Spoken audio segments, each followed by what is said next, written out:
All right, we are live. Hey, if you are listening to this or watching this, just want to say welcome. This is the Vibrant Faith podcast. My name is Anthony, and I'm really excited about this new podcast. This podcast is all about um, experiencing and following Jesus in all of life and highlighting people who are doing it. This podcast is meant to be an extension of my ministry and books I've written, especially my most recent book that just came out. It is called Integrated, Vibrantly Experiencing and Following Jesus in All of Life.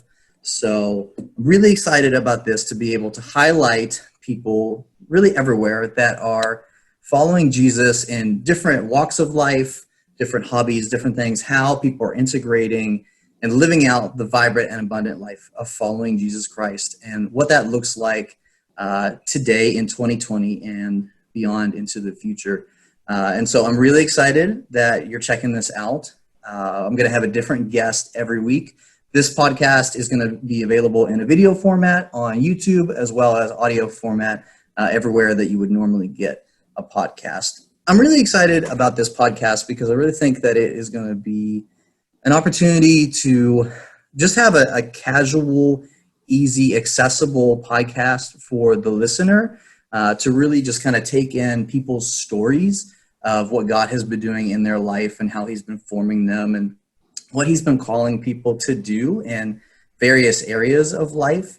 I think so often Christian content, theology content, stuff that's put out there is so serious, which is good. It's good for that to be serious, but I think for the listener, it often requires so much just constant effort and focus to really listen to, and it requires energy. And I'm hoping this is going to be a really relaxed and accessible medium for people to, again, hear these stories, and it's not a burden to the listener. This is something that, yeah, you can listen to on the subway or in your car, but it's also something you can just put on in the background, like when you're cooking dinner kind of thing, and it's just easy to listen to. So I hope it's enjoyable for you. Welcome again. This is the Vibrant Faith podcast.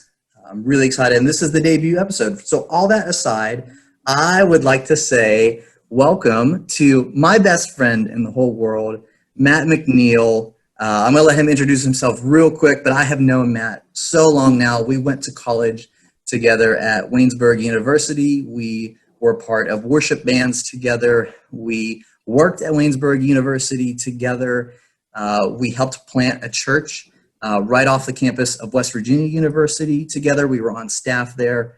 I've just known Matt forever. I love the guy. He was in my wedding. I love him. So Matt, just tell us a little bit about yourself. Welcome to the podcast. Yeah, thanks, Anthony. Appreciate it. My name is Matt McNeil. I'm originally from Pasadena, California, which is right outside Los Angeles, and I live in Charleston, West Virginia right now. I graduated from Waynesburg in 2013. Really weird to think about. Yes. And then I lived in Morgantown for the most part since then, and moved down here last year. So it's been really great. I'm continuing in this path of higher education, working at the University of Charleston now. I was at Waynesburg University before this. So yeah, just loving life. Man, it's so good to do this first podcast with you. I mean, I couldn't have thought of a person that I would have wanted more to do this with. We have been through so much together. I think our faith journeys have been so similar. We've gone through really similar seasons in terms of just the ups and downs of faith and just life and maturity. Like we have gone through those often at like the same time. Yeah. We've traveled to different places together. Some of the most outrageous stories of my life have happened with us together. Yeah, I'm really excited for this in particular, just to give you an opportunity just to share, a little bit of your story. And really, the first thing, that I really want us to kind of touch on in this podcast, of course, different things that you're integrating into your life, but really just your testimony of what Jesus has done in your life and how he's been real what you've experienced is really powerful. And I think that would just be, as we get into it, just a perfect kind of setting the tone for this podcast. And I'm really honored that you're, making the time to hang out. Thanks for having me. Yeah. Let's get into it. Yeah. So Matt, just tell, in kind of the best way you can, what is your, kind of your life story? Where are you from? You talked a little bit about education. So Pasadena, how did you get to Pennsylvania? Let's walk through that. Yeah. So, man, wild life story, I guess, when I kind of think about it all. But, yeah, I grew up in, I guess you can say, like a traditional Christian home where both my parents went to church, and I always went to church with them. And I went to small private kindergarten school, small private Christian elementary school, small private Christian high school. So I was just kind of raised in that whole traditional tradition. And yeah, it was one of those things where my junior or senior year, I just really wanted to see what that looked like for me personally. I kind of wanted to chart my own journey and my own path and what that looked like. And I guess, I don't know, I think the tail end of my high school year, I don't know, things weren't really great in my life personally. And so I just kind of wanted to try something new and chart new. Mm-hmm.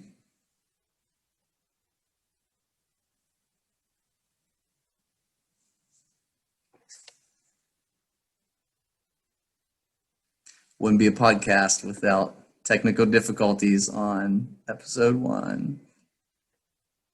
Path and kind of go, you look good. You look good. Can you hear me, Matt? Oh, yeah. Sorry, we lost you there for a second. All I heard was you look nice. Good. Sweet. Awesome. Not surprising to me. I'm in this, the cheap apartment buildings, you know what I mean? So it's by a river in an alleyway, and it's great. I love it, but internet kicks out sometimes. It's all good. Yeah. So you were just basically saying that, you were graduating high school and wanted to really kind of take things, a little more personal for you with, your faith and just kind of your life and college choices. And that brought you to Pennsylvania. Yeah. Tell me a little bit, we'll get into, that's a good place, I think, to transition to. How did you come to faith? What did that look like? And really, in particular, how did God become real in your life?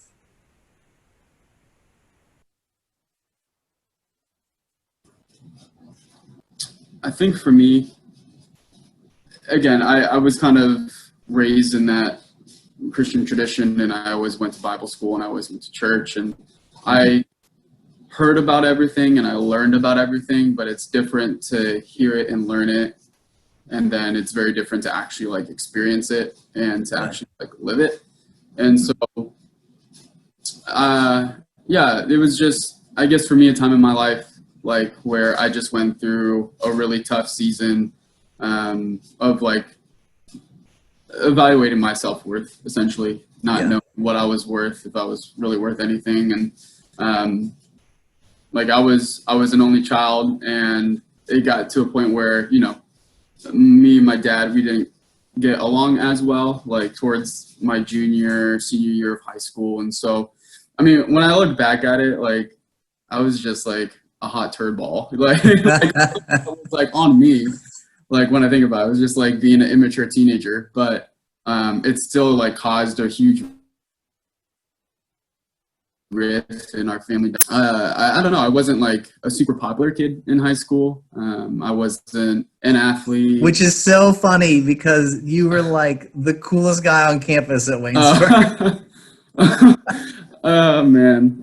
Yeah, I just wasn't, I wasn't an athlete, and it's just that California culture, Right. Well, you've told me before. You're either in or you're not, Yeah. Yeah. I'm sure the pressure and just the environment was so, so hard being in a place really affluent Pasadena, Yeah. where, yeah, like you said, like you either measure up or you don't. Right. And so, yeah, Yeah. I can't even imagine what that could have been Yeah. like for you. Yeah. So just a lot of pressure on me, a lot of voids in my life, I guess you could say. I was really missing that kind of parental love and that parental like relationship, and just got into a season of doubting my self-worth.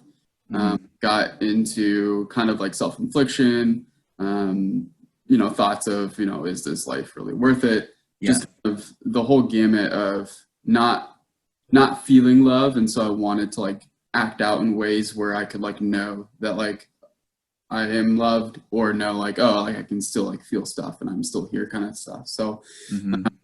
that's kind of where faith really, where like the rubber meets the road really of faith. I had a professor in high school. He was my science teacher actually. And my senior year, he created like an apologetics course, and it was awesome Okay. because it was like science and faith. Like how can you, combine the two together, and how can you be confident in your science background and not feel like you're like a heretic or something crazy like that. So Yeah.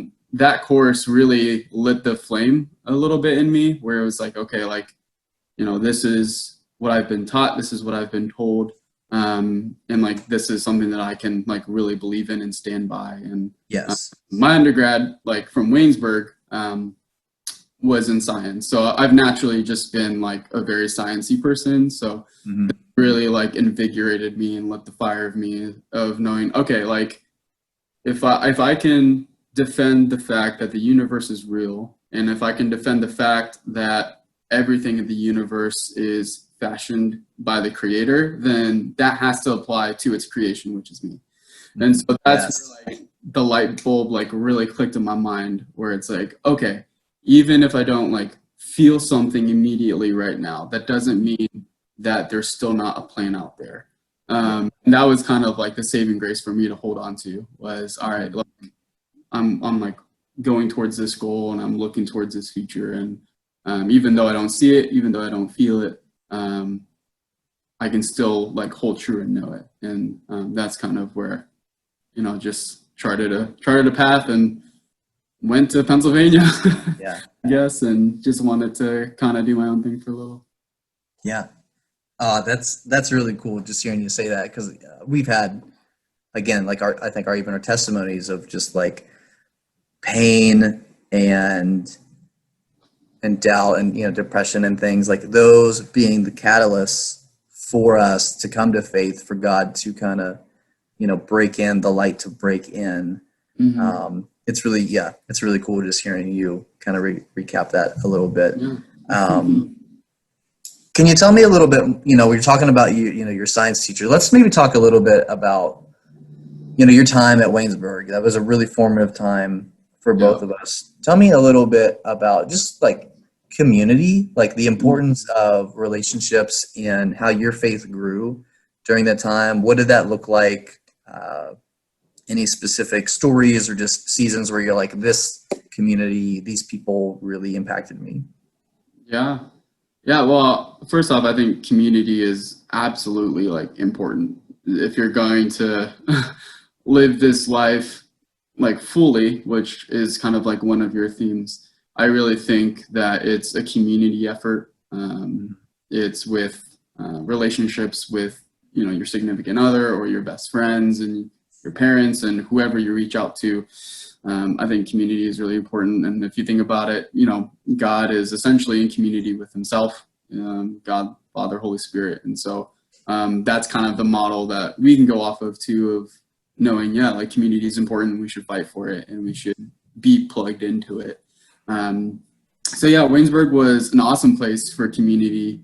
I love that it was like a super small school, just because you were able to get to know everyone really quickly, with the Bible studies that they had in the dorm rooms and chapel services in upper room. But it wasn't, I guess you can say, man, this is really hard because so when I was in admissions at Waynesburg, they're like, don't say they force church services. Don't use the Right, word. right. Like now when I'm trying to say it, like honestly, like they didn't force like religion or Bible classes or anything on you. And that was honestly really freeing because it was there and it was kind of the environment. And it was an environment where you were able to go at your own pace and come as you are and really kind of run with it once you got there. So Yeah, you had to own it. Like that's what real life is. Faith with Jesus, like, sure, you can maybe be raised, like encouraged to believe or to pursue a relationship with Jesus, but that doesn't mean you're going to pursue that relationship. Like, you've got to do it. You've got to experience it for yourself. It's not enough just to say like, okay, I'm a Christian, or well, I attended a service, this many times this month, or whatever. But yeah, I value that too. Like, there is something about owning it, taking that responsibility of, this matters to me. I want to seek the Lord. And yeah, it was profound for me too. Man, you mentioned Upper Room, the worship team that we were a part of. It was one of those communities where it was like just weekly having that opportunity, not just to, go through a service and worship with other people and, read from the word together and see people worshiping, but like the relationships we built with other people were, we could just kind of be vulnerable, talking about what was going on in our life and what God was doing and things that, we felt like were callings and dreams, but, just dealing with like the uncertainties of, you're always thinking about like what's after college. Yeah. So just kind of walking through that with other believers who, cared about you, those type of groups were so important. To me, and I know to you. One of my favorite books is Scary Close by Miller. And the big premise of the book is like in order for you to really like have true healing, but then also just true like passion and trajectory for your life, you really have to get scary close with yourself. And that means you have to be vulnerable with yourself and admit where you're wrong and admit your flaws, but then also admit, where you need help and what you're good at to help others. And I really feel like Upper Room was that community where you could be vulnerable, like with other people. You could really get scary close to who you were because Upper Room gave that space for you to do that in a really judgmental environment or like a high church environment. So that was like super fundamental for us.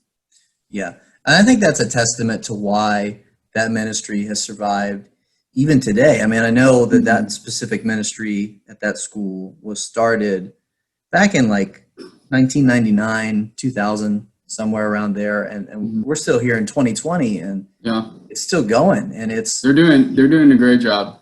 Yeah. It's still thriving, and the format, it's not like they've evolved anything necessarily of what they're doing. It's just, like you said, like you're providing space for students to connect and be vulnerable and just be together in like, I guess, easy community, accepting, welcoming. Those things are so important. And so I remember us when we were graduating, just feeling like, how are they going to do keeping it fine? The Lord is faithful. It's all about what he's doing. It's never about us or anything like that. Talk about like identity crisis. It's like, what do I do with myself? Yeah, absolutely. So we talked about, we both have worked and even currently work in higher education.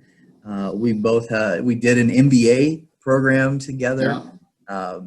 We both love music, church. We've done church together. We've done a bunch of different things. Both of us have a bunch of different interests. Can you speak to a little bit, when you think about your own life and your different interests and things that you do, what has it looked like for you to kind of integrate your life and faith? What has that looked like as you've been following Jesus, as you talk about high school and college, like you develop this relationship with Jesus, you find hope, your life changed. Then what has that looked like? As we're talking about discipleship, following Jesus. What has that looked like for you as you sought to integrate them? Yeah, I think professionally, I really like the idea of higher education because it's an opportunity for you to kind of like be a shepherd to a lot of students who, like myself, like kind of like had no clue. Sometimes have a clue, but like literally like back then, no clue what was going on with life. And so I really find it to be really rewarding to be in higher education and to work with students and just to help them figure out a passion, a goal that they might not have realized, or to give them advice that they may not be getting from a friend group or anywhere else. So I really love the professional environment of higher education because of that. So I think that's something that's really awesome. And I mean, like you've said, music is like, not to be like super cliche, but it's like very like, it's integrated like within me.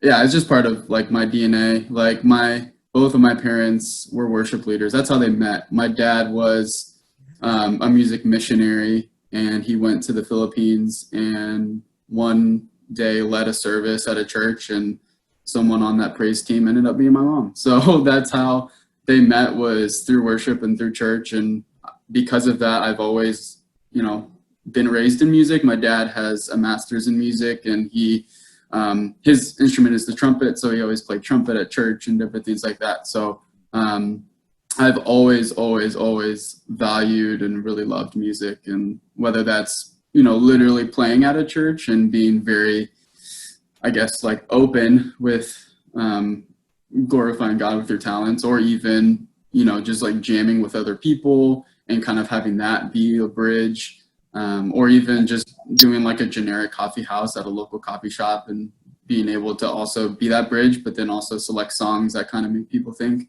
I think that's definitely a cool way to integrate, what I'm passionate about just with like daily life.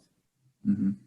Those are some of in all the times, just me in general, ever playing music, like my favorite examples of like, when I think of shows or just anything, have been when we like played like just different coffee houses and different type of environments where it's like mixed audience and you're playing songs that's like you're trying to get people to think. Those are my absolute favorite times. Yeah, absolutely. I love it. Yeah, those are fun times for sure. Yeah. Man, that's great. And I also think like for music too, just conversations we've had in the past, I know you've shared before that like music has been really great for you in terms of just like learning how to like express things that you're feeling and like asking questions and finding healing. Like music in a way for you personally, you've shared before, like that has led you back to God in so many ways. That's something, that I've even written about in my new book, is like music. There's so many different art forms. If we just pay attention to like what are expressions saying, and then we kind of ask those same questions and wrestle with things that we feel, we listen to a great piece of music or a movie, and it can have nothing to do with, obviously church or anything like that. But, you see a great movie that's like a redemption story, something that resonates with you, a pain that a character is going through might be something that you have experienced, and everyone wants closure, everyone wants healing, everyone wants to have answers to what's going on in their story. And I think that's where the gospel comes in, is we seek after that. It's incredible the things that happen. And so, you have been such an influence to me just in how something like music can be a powerful tool for what God can do in your life. So, I mean, and it's like, look through the Psalms, like, it's really awesome. This might sound like a little hokey pokey, I don't know, but it's just in my opinion, it's kind of your soul's outlet. It's your soul's way of like letting go of what you might be harboring inside. I feel like music is a way for you to express it in a way that is healthy for you to like get it off you and to offer it up to God. But then also in a way just to glorify God for what he's still doing within it. And so I think, yeah, music is always really important to me, and worship always has, that awesome effect on people, if they tap into it, for sure. Yeah. Let's keep addressing this theme a little bit more. When we think of like integrating life and faith, the verse that really like captures this for me is John 10:10, where Jesus talks about like, I've come to give you life and give it to the full. And some translations say, abundant life. That when we talk about following Jesus, being a part of his kingdom, what this all about is about the reason he created us is to be in him and to basically experience life as it was meant to be. Mm-hmm. And so I just kind of want to, get into it a little bit with you, this idea of like abundant life, vibrant faith, just this idea of like flourishing and living out like the full potential of what this life is meant to be. We can think of gospel themes like, redemption and reconciliation and hope and joy and those different things. When we think of, we'll use the phrase vibrant faith, like what has that looked like for you in different things? We'll touch on like your relationships, the communities you've lived in, even now, like where do you see some of those themes playing out as you think of, okay, I'm called to live out this abundant life of following Jesus, and he's calling me into purpose, into meaning in different things. What does that look like? Yeah. So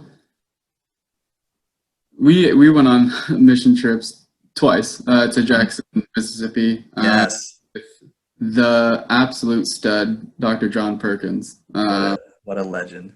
Amazing.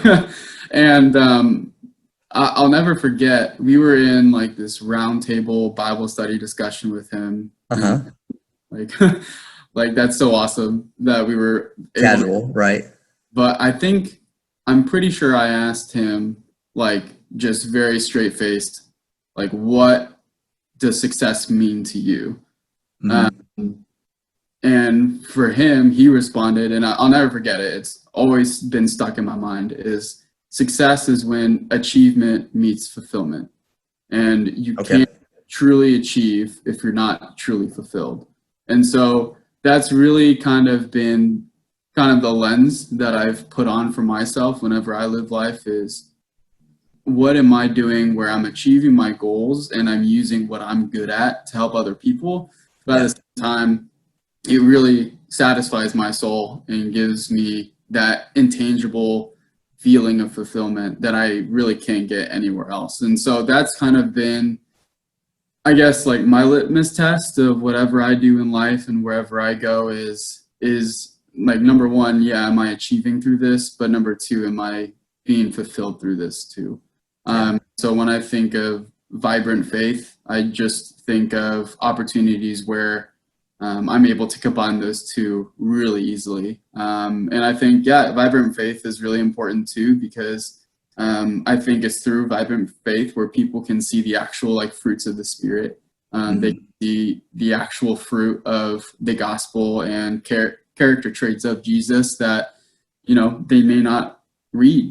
If the Bible's awesome, but it's also like very dense, and if someone reads in the wrong place, it might get confused. And so I think the true picture is someone really living out the fruits of the Spirit, and someone who models their life after Jesus, and really integrating their faith with that. Yeah, I love that. Like, especially you talked about achievement and fulfillment, like those two, but through like the lens of, is what I'm doing not just good for me, but also for the good of others. Yeah. That's like the best definition of like, I guess you could say like gospel success or gospel purpose, like what God calls us to when we talk about like loving God, loving your neighbor is, yeah, like that was great. I really Yeah. like, I'm excited to go back and like re-listen to that. That's really good. So Um, Dr. John Perkins, he is a well. yes. Oh, that's great. Um, yeah, that is, I need to sit on that one for a minute. That is good.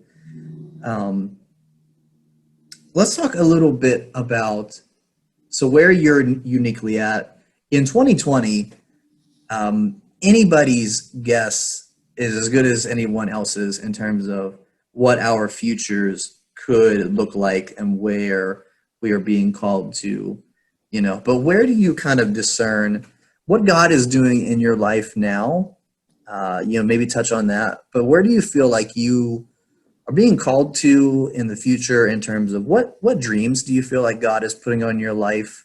What things do you feel like He's wanting you to be living out? Whether that's Mhm. work or maybe a location you're called to, relationships, issues, anything along those lines. Where do you feel like Yeah. God may be calling you as you look forward to the future?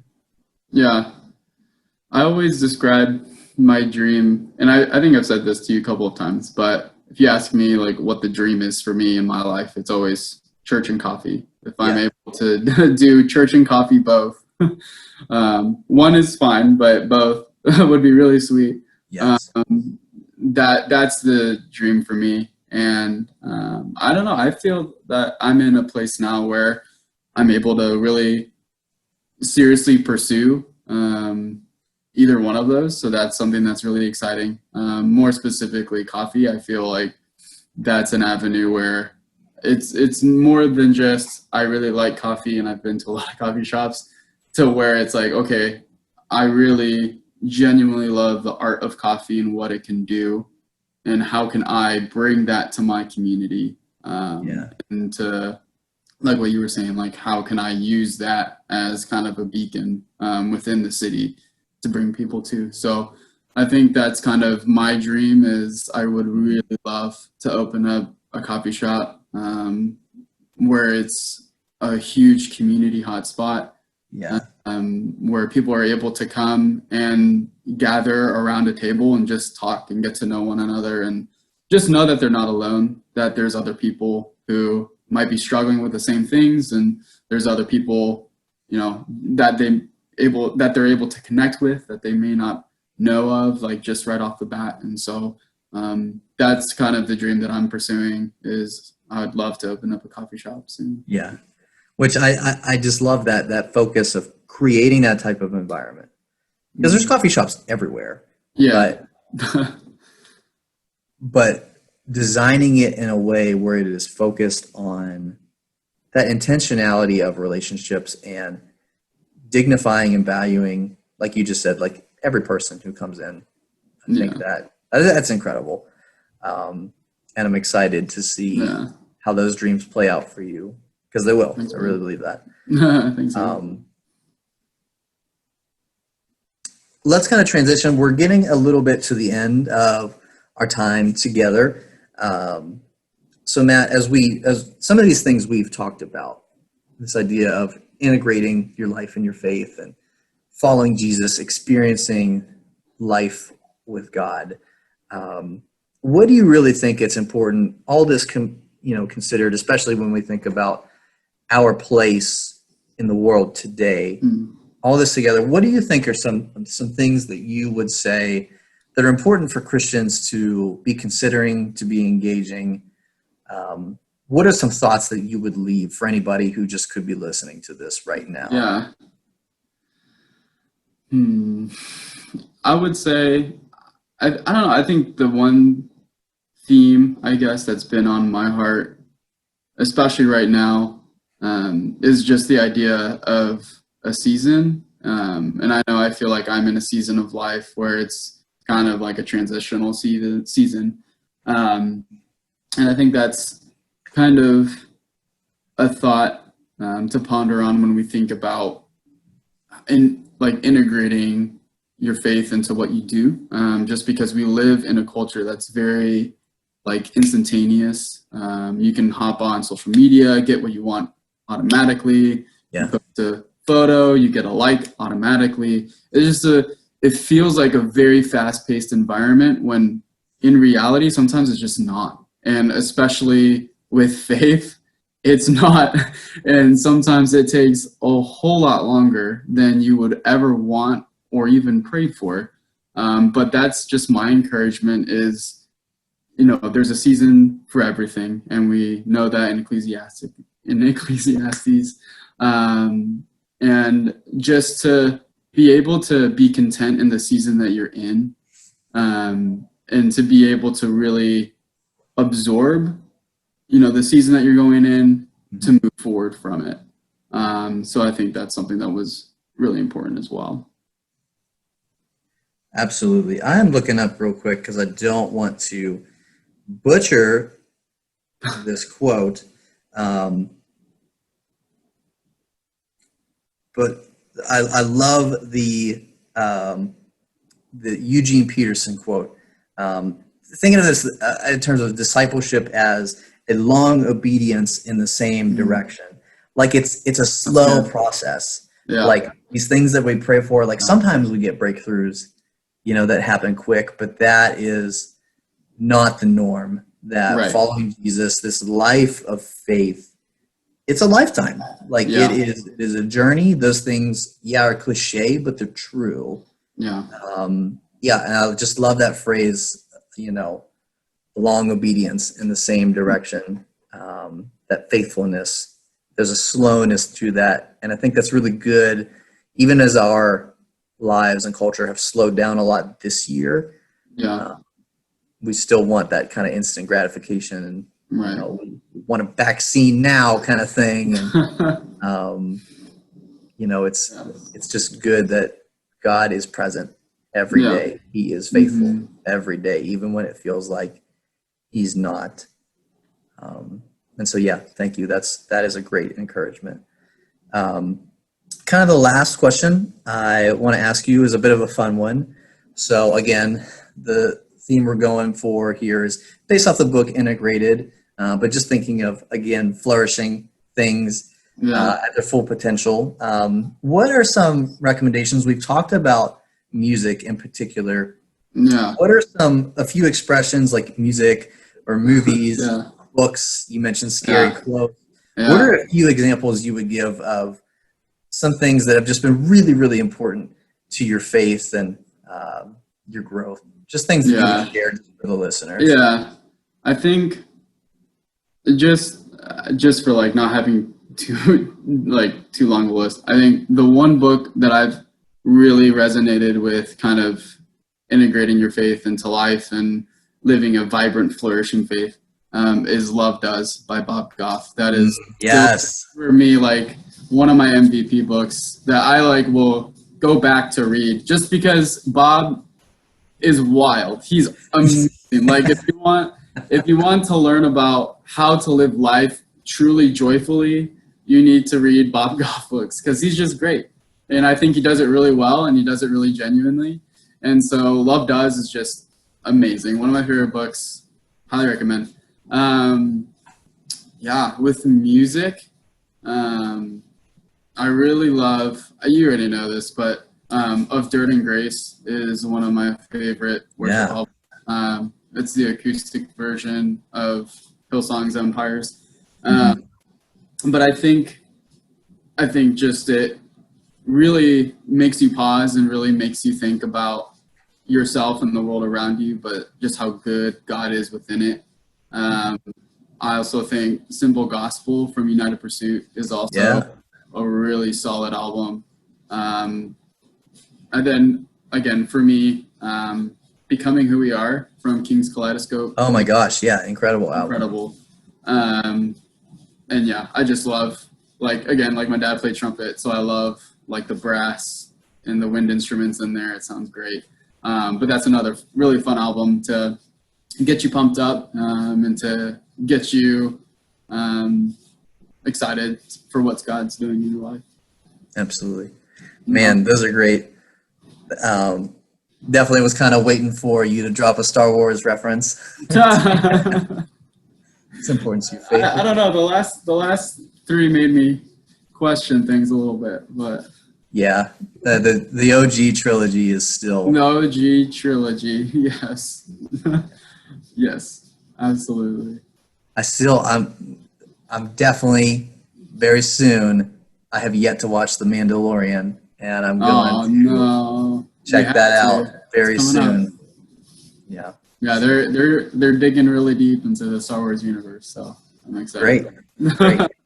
Um, Matt, we really could talk all night Yeah, on these themes and just share different stories, and we will. I will absolutely have you back on for this podcast, and we'll dig into again different themes and stories in the future. This is just the first episode of this podcast. It's going to be available on YouTube, and it's going to be available in audio formats pretty much everywhere that you would normally get podcasts. So if you have enjoyed this, if you're excited to check out future episodes of this, make sure on the respective platforms to like it, to subscribe to it. Feel free to share it on social media. Going to be reaching out to a lot of friends to be potential guests. Got a lot of great ideas for just the future of what this could be. Again, my new book is out. It's called Integrated, Vibrantly Experiencing and Following Jesus in All of Life. It is available exclusively on Amazon. Really excited about it. Have had some great feedback already. Matt, again, thank you so much for being a part of this. You're my best friend, and this has just been really wonderful. This is the first of many, and we'll talk soon. So, sounds good. listeners, thank you again for checking this out, and you'll be hearing from us again soon. Thank you.